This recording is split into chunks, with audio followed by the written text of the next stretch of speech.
Hello students.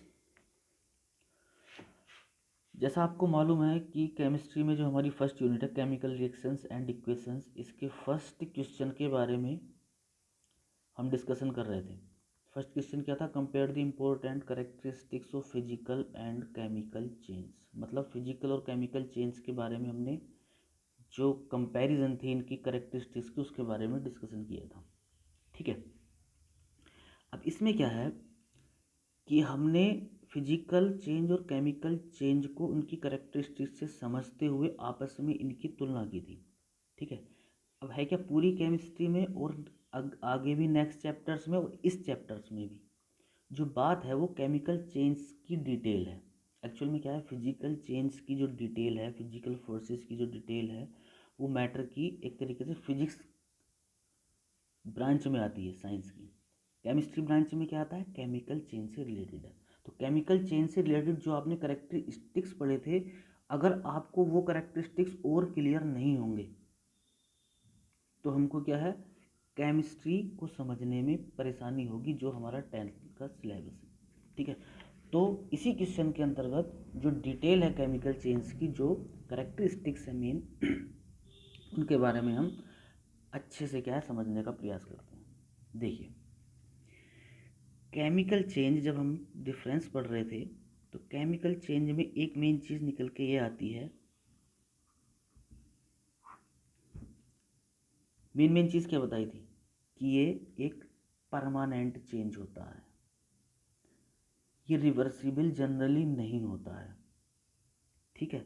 इसमें क्या है, केमिकल कंपोजिशन जिससे मिलकर मैटर बना है, उसकी कंपोजिशन में, उसकी संरचना में क्या है, मोलिकुलर लेवल पर चेंज आ जाता है।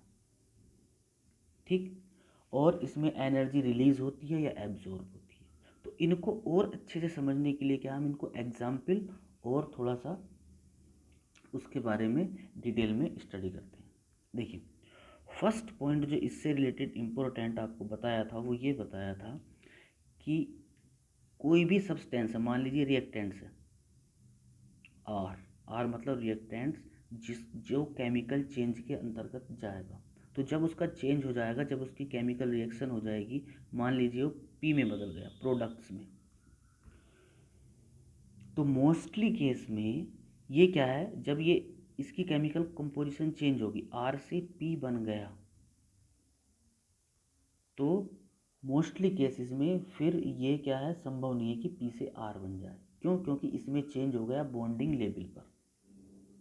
आप इसको एग्जाम्पल से ऐसे समझ सकते हो, जैसे मान लीजिए शुगर है, केन शुगर।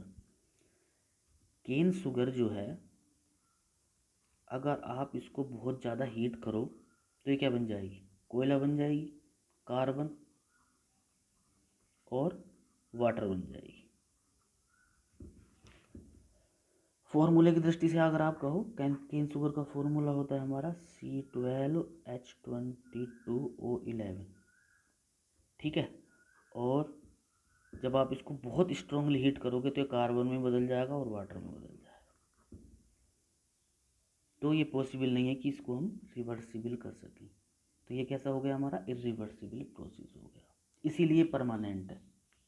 चेंज कैसा हो गया, परमानेंट। फिजिकल में क्या होता था, कंडीशन चेंज करो करो तो आपको क्या है, मूल सब्सटेंस मिल जाएगा। ठीक है, ये ध्यान रखना है। दूसरी चीज़ क्या है, इसमें कंपोजिशन बदल जाती है। इसी एग्जाम्पल को आप देख लो, इसमें कंपोजिशन बदल गई। यहाँ जो है सब्सटेंस में कि एक मोलिक्यूल्स में 12 कार्बन के एटम्स हैं, 22 हाइड्रोजन है, ऑक्सीजन है, एक मोलिक्यूल्स में 3 एटम है। इधर क्या है, प्रोडक्ट्स में ये कार्बन बन गया H2O बन गया। तो ओवरऑल कंपोजिशन क्या हो गई हमारी, चेंज हो गई।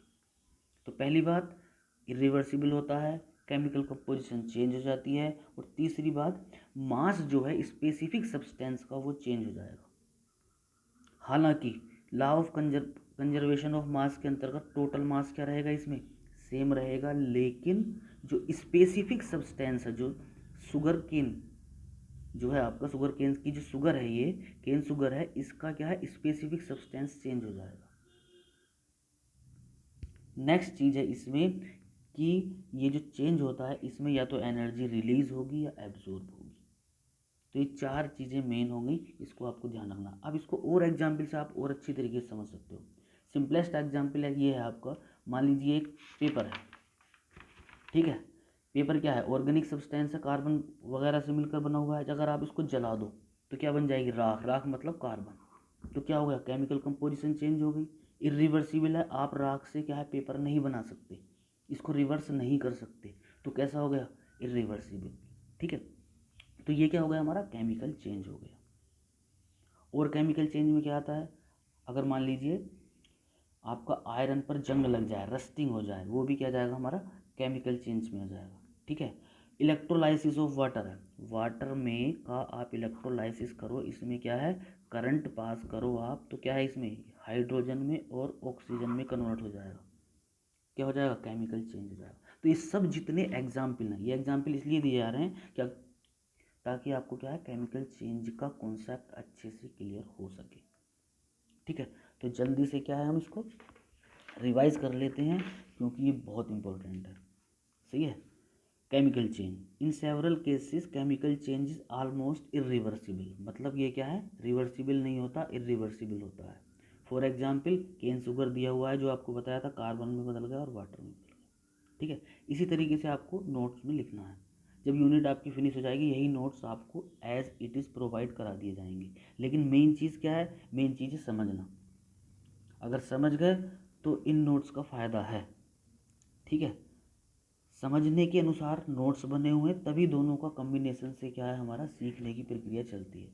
तो जिस तरीके से बताया जा रहा है उसी तरीके से नोट्स हैं, उसी तरीके से आपको ये नोट्स अपनी नोटबुक में क्या है, मेंशन करनी है, ओके। नेक्स्ट है, chemical composition of the substance change and at least one or more new substance are formed. Composition का मतलब क्या है, उसका संगठन, जिस जिस चीज़ों से वो मिलकर बना है उसमें चेंज हो जाता है। जैसे हमारा क्या है, शुगर से कार्बन बन गया और वाटर बन गया।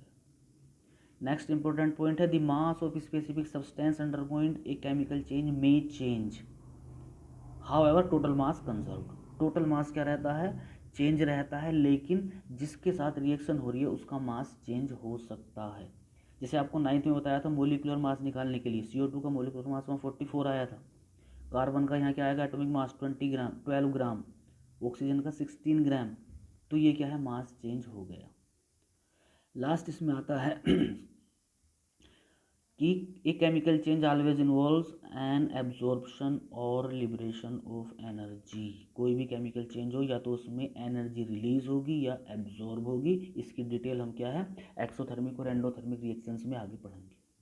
तो ये 4 क्या है, इसके मेन करेक्टरिस्टिक्स हो गए, जो आपको डिफरेंस फिजिकल चेंज से बताए थे, उन्हीं को क्या है, थोड़ा सिस्टमेटिक वे में लिख दिया है। अदर एग्जाम्पल में क्या हो गया, बर्निंग ऑफ पेपर आपको अभी बताया था। एक है आपका mixing of silver nitrate. Mixing of silver nitrate में क्या होता है कि जब आप सिल्वर नाइट्रेट का फॉर्मूला होता है AgNO3, और सोडियम क्लोराइड का होता है NaCl। जब इन दोनों को मिलाओगे तो वाइट प्रेसिपिटेट मिलेगा AgCl का। तो ये भी क्या हो गया, हमारा एक केमिकल चेंज हो गया। नेक्स्ट है हमारा रस्टिंग ऑफ आयरन। लोहे के टुकड़े को आप हवा में खुला छोड़ दो तो वो किस में कन्वर्ट हो जाएगा, उसकी जो ऊपरी सतह है उस पर जंग लग जाएगा, जिसका फॉर्मूला है Fe2O3 × Xs2। मतलब ये है कि आयरन को हम रिप्रेजेंट करते हैं Fe से, लेकिन जब ये एयर में और पानी में खुला छोड़ देते हैं तो इसकी जो ऊपरी सतह है वो किस में कन्वर्ट हो जाएगी, Fe2O3 × XH2O। ये किसका फॉर्मूला है, रस्ट का, जंग का। तो ये भी क्या है, हमारा एक केमिकल चेंज है। इलेक्ट्रोलाइसिस ऑफ वाटर, वाटर में आप इलेक्ट्रिसिटी पास कर दो, हाइड्रोजन मिलेगा, ऑक्सीजन मिलेगा, ये भी हमारा क्या हो जाएगा, केमिकल चेंज हो जाएगा। और एग्जाम्पल है जो आपको क्लियर हो जाएगा, बर्निंग ऑफ कोल, कोयले को जलाओ तो वो केमिकल चेंज है। मिल्क टर्निंग इनटू कर्ड, दूध से दही बनना, ये भी एक केमिकल चेंज है, क्योंकि उसकी केमिकल कंपोजिशन चेंज हो जाती है। बटर टर्निंग इनटू रेंसिड, जो हमारे मक्खन में उसका ख़राब होना है, वो भी क्या है, केमिकल चेंज में आता है। डाइजेशन ऑफ फूड्स, हमारे खाने का पचना। फर्मेंटेशन, फर्मेंटेशन मतलब ये ऐसे होता है जैसे गन्ने के रस से सिरका, एसिटिक एसिड बनता है, वो केमिकल चेंज में आता है। रिपनिंग ऑफ फ्रूट्स, फलों का पकना भी केमिकल चेंज में आता है। क्यों, आपने देखा होगा कि जब फल कच्चा होता है तो क्या होता है, खट्टा होता है, एसिड होता है उसमें, लेकिन जब पक जाता है तो मिठास आ जाती है उसमें, शुगर में टाइप उसका क्या है, टेस्ट हो जाता है। तो रिपनिंग ऑफ फ्रूट्स भी क्या है, केमिकल चेंज है।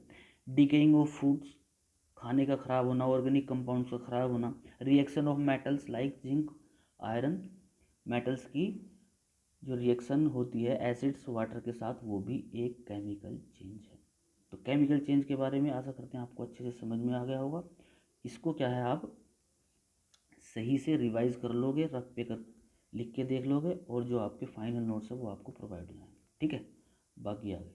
Thank you.